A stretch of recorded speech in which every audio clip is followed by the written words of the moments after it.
అలాంటిది నువ్వు మాట్లాడతావు. ఇంకా ఆయన ఎవరో ఉన్నారు, బైరెడ్డి ఎవరు, సిద్ధార్థ రెడ్డి గారు. సిద్ధార్థ్ స్పోర్ట్స్ చైర్మన్ అయితేనే నీ గుద్దు ఫోన్ చేసిన. మరి సిద్ధార్థకు మతికి ఉందో లేదో. నేను ఇండియా ప్లేయర్ రా, యువర్ యంగ్ ఎనర్జెటిక్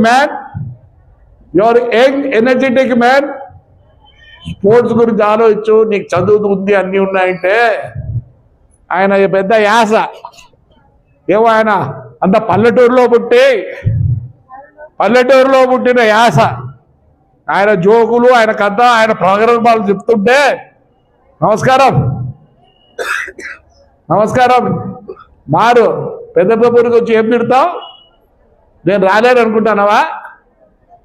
నాకు బంధుత్వం కూడా ఉంది రే. మానుకో, తగ్గు, ఒప్పుకోరు. మీరు రఫా రాత్రి కూడా కన్నిగిస్తే ఈ మాట ఉంటే ఎవరు దాన్నైనా బాగుపడ్డ తెలియని పరిస్థితులు ఉన్నారు. నీ యాస మానుకో. వచ్చి ఏం తిట్టిపోతావు? నా చేత కాదనుకుంటానవా? నీకన్నా బండ బూతులు వచ్చు, కానీ ఈ సమాజం ఒప్పుకోదు. నువ్వు స్పోర్ట్స్ ఇదైతే నేను ఫోన్ చేస్తా, మతికి పెట్టుకో. ఏంది నీ స్టైలు, ఏంది నీ అట్లాంటి వాళ్ళు ఎంతమందో చూసినారు.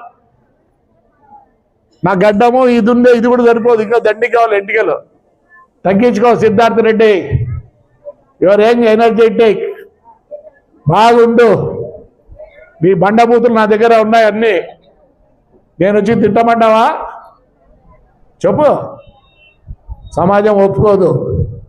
మారు, నువ్వు కూడా చాలా స్టైల్ ఏదో మాట్లాడుతుంటావు. అవి పనికిరావు నాన్న, పనికిరావు. ఏం పేరు? ప్రసాద్. చాలా సార్లు